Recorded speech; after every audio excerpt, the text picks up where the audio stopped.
Some exciting news has just dropped about update, which is scheduled for release on 12th of July 5 PM. Interestingly, the game page still mentions pets mutation and pre-sign-up suggesting it hasn't been fully updated yet. However, several leaks have already surfaced. One major announcement even came directly from Jandel, and what he revealed is honestly wild. But before diving into that, let's take a look at the first big leak. Jandel recently posted a TikTok that highlighted the new pet salesman and the pet mutations. Do you guys want to see a leak? A leak on the update? Huh? You want to see it? Check it out! Oh my goodness! My garden's growing. Oh, not a... What? Pet mutations. Huh? Oh. It's broken right now. But they're coming. They're coming.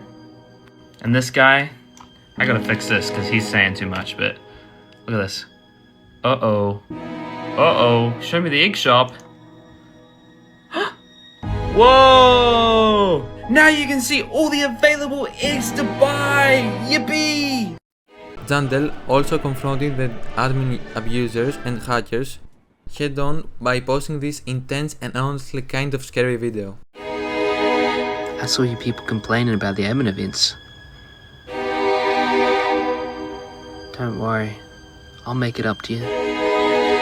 This week, I'm gonna make sure no one complains.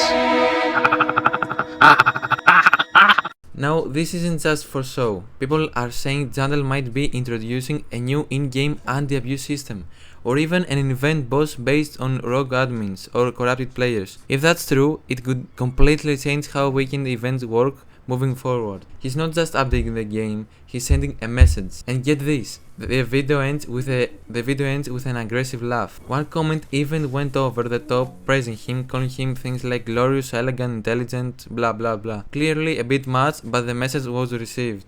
In response, Jandel promised that this update will feature tons of new events. He even joked that he expects to see people complaining again, hopefully because there is so much new content to talk about. If that's the case, this could be a really exciting update. As I am making this video, Jandel just said that you need your pet to be level 50 to get mutations. And there are gonna be some XP boosts as we said. Despite the recent update, many players were still disappointed, and for a big reason.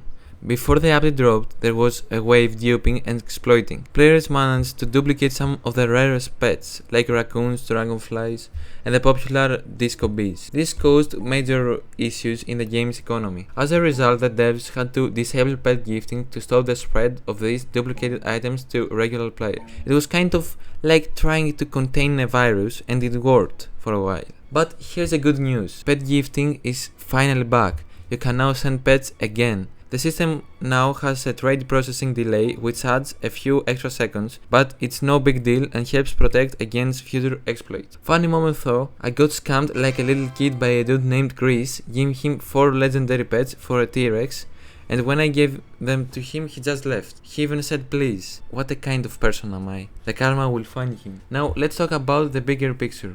Jandel actually spoken out about how the recent exploits have affected the game overall. The stats show that Grow Garden peaked on June 21st with an insane 21 million players, a world record for Roblox, after Fortnite with 16 million players, but since then the numbers have dipped. Last weekend's update saw around 80 million and the most recent one climbed slightly to 18.7 million. Because of this decline, some people have been saying that Grow Garden is dying, but honestly, I don't think that's true. The game is still massive and I doubt going anywhere anytime soon. It's still one of the most successful games in Roblox history.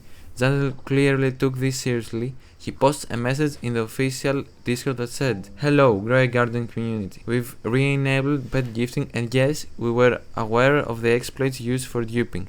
We believe those have been fixed. Also, the back-end work we did for gifting brings us one step closer to releasing trading, which should be really either next week or the week after." So yeah, trading is officially on the way finally. We are talking 2 weeks max before we get it in the game. Alright, next up, Jandal talks about something really important, the quality of recent updates. In his message to the community, he openly admits that a lot of players have been calling the past few updates rushed, uninspired, and just not up to standard. And you know what? They are not ignoring it. Jandal says they actually welcome that kind of feedback, and they are trying to adjust based on the community input.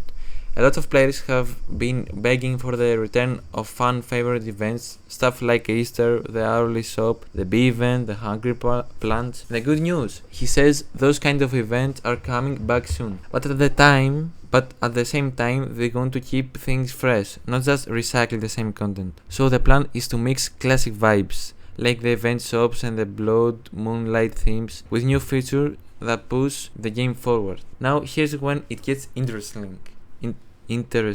Jandal mentioned an idea about community voting, a system where players actually vote on the next update. Imagine a billboard tucked in a random corner of the green of the garden with 3 update ideas. Players vote on which one they want. That becomes the next update. That's literally turning the players into developers. Super cool idea. We kind of have seen this in the Discord server. And don't worry, they're not trying to dodge responsibility. Jandaliver said, "We're not looking for sympathy, we know we dropped the ball on recent updates." Total accountability. Because of the game's insane growth, they've expanded the dev team and created a separate event team, so they are not scrambling to build every update in just 1 week. With 2 teams working in parallel, they will finally have the time to polish events and create updates that are unique, high quality, and way more exciting.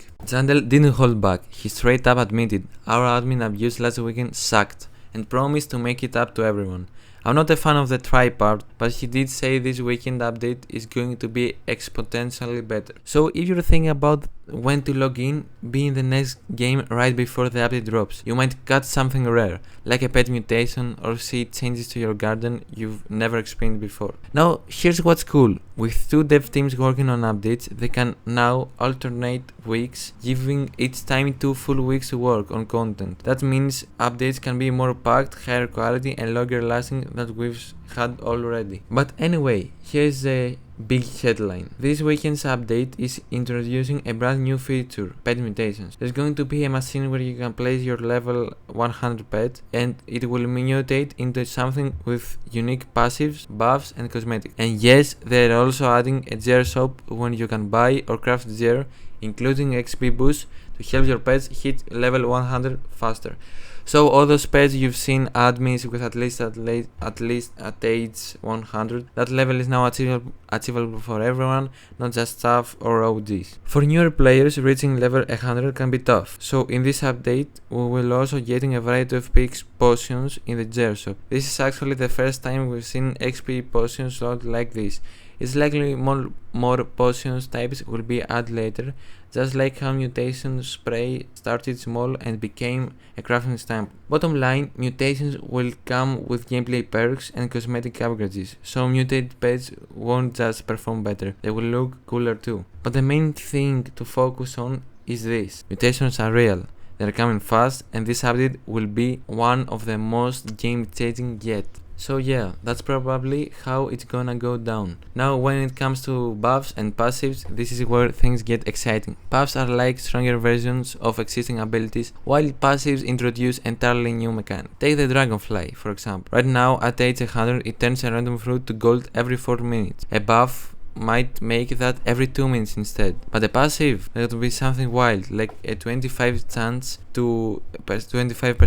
to also turn the fruit into a disco. Basically, passives open the door to all kinds of new effects, making high level pets way more powerful, as they should be, since getting to age 100 isn't easy. Anyway, in Zald's final message, he gives credit to the community saying, "Thanks again, keep being vocal, hold us accountable, if you don't like something, say it." That's actually great to hear. He also explained that gifting is slower now because of some back-end checks they added to fix the duping issue. Honestly, good move. Hopefully that bug stays gone for good. It's also refreshing to hear that Jandal's own up to the recent missteps. Like yeah, the last few updates were okay, but they weren't great. From a dev's perspective, it kinda felt like they only spent a couple hours a day working on them. I've seen teams push out way bigger content in less time. And listen, when you have millions of players logging in constantly, the bar is high. But to be fair, it really looks like they're stepping it up now. Oh, and can we talk about the Dyna quest? That was actually awesome. It brought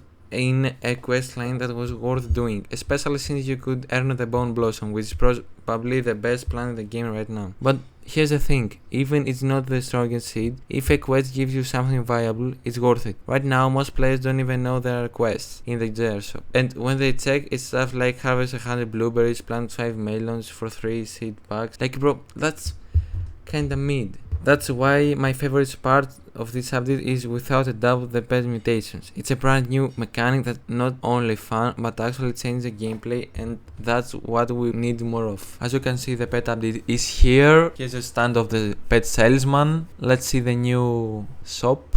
As you can see, the common egg. We have everything here, everything. And the pet mutations, as you can see, it needs to be level 50 to get them. As you can see, the upgrades machine is here. Where are you? Me, Barry, make DNA machine stronger. Or give prehistoric grow plants. We need them to upgrade machine. Okay, and what do they do? Oh, unlocked access to new egg from DNA machine. Unlock more eggs from DNA machine and greatly reduce the wait time for DNA machine, because it takes around an hour, so it is necessary. Also, Jandal said next week I'm gonna make space travel last 5 minutes so people can find it. Maybe he will give a hint for the next update. Alright, that's gonna wrap it up, and honestly, this update is one of the best we've seen in a long time. The pet mutation system alone is a complete game changer. It finally gives us something to grind for, something to customize, and something that actually affects gameplay in a meaningful way. Passives, buffs, cosmetics, it all just makes your pets feel unique and powerful, not just another skin in your garden. And the new XP gear, mutation machines and potions, yeah, that's the kind of content that actually keeps people coming back. It's clear that they are starting to listen to the community, and the effort really shows. But above all, shout out to Jandal. He's not just building a game, he's talking to players, owning up to mistakes, and on constantly looking for new ways to make things better. You don't see that a lot in game dev. The dude literally said, hold us accountable, follow it up with major improvements. That's rare, that's humble. So whether you've been playing Grow a Garden from the start or you're just diving in now, this is the time. The game is leveling up, the devs are showing love, and honestly, the future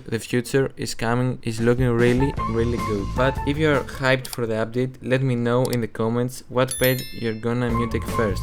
And as always, hit that like button, subscribe for more leaks and guides, and I will see you in the next one.